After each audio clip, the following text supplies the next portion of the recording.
brothers and sisters in Malaysia. My name is Omar Al-Mukhtar. I'm a British-born Yemeni Muslim, and this evening we held an event. We held an event here at our centre called Al-Ghazali to raise funds for our brothers and sisters in Syria. Now, the situation in Syria is very critical and very serious. As you're all aware, what started off as demonstrations as part of the Arab Spring has culminated recently in a very bitter civil war that has cost the lives of tens of thousands of people, hundreds of thousands injured, and up to 1 million people displaced internally and externally in Syria. The situation at the moment is it's very, very difficult to get accurate information. But what we can see from the news and from our sources inside the country is that the situation is critical and is devastating.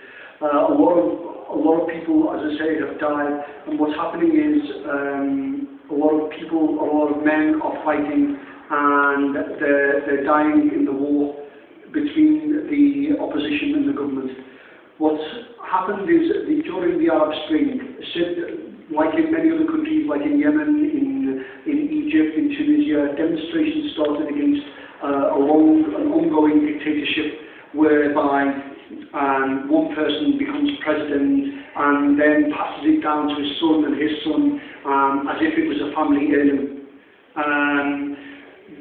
So in Syria, what happened was there were demonstrations, but unlike in Yemen and in Egypt and in Tunisia, the situation in Syria was that the government was determined not to resign, and rather than negotiate like in Yemen and in Egypt and resign and allow democracy to take place, what occurred was a situation whereby people were going out to peacefully demonstrate and being slaughtered in their hundreds every day across the city, where they were coming out with, La ilaha illallah, we want our democracy, we want freedom. They were responding with tanks, with airplanes, with snipers, and defenceless people were basically being slaughtered day in, day out. And we could see that on our television screens and read about it in our newspapers.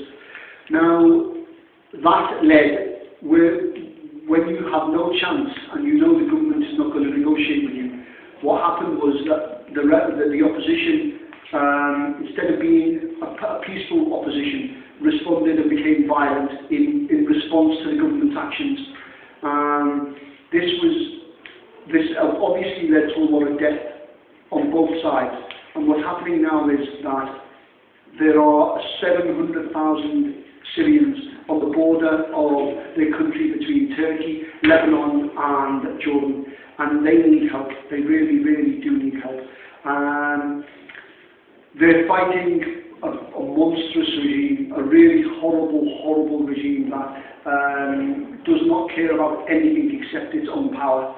And it's incumbent upon us as Muslims, wherever we are, to do whatever we can to help them. And the least that we could do is events that we've done tonight, whereby we raise the plight of our brothers and sisters in Syria, we try to raise money for them, we educate people on the situation. But really, the main aim is to raise money so that our brothers and sisters are warm during the winter, because it gets very cold in Syria. The snow is bitter. It's in fact much colder than it is in the UK, which is you'd expect to be cold. But in a lot of places in Syria, it's very cold. It snows a lot, and when you're living in a tent and you've got no shoes, no heating, no blankets, it is really, really bad.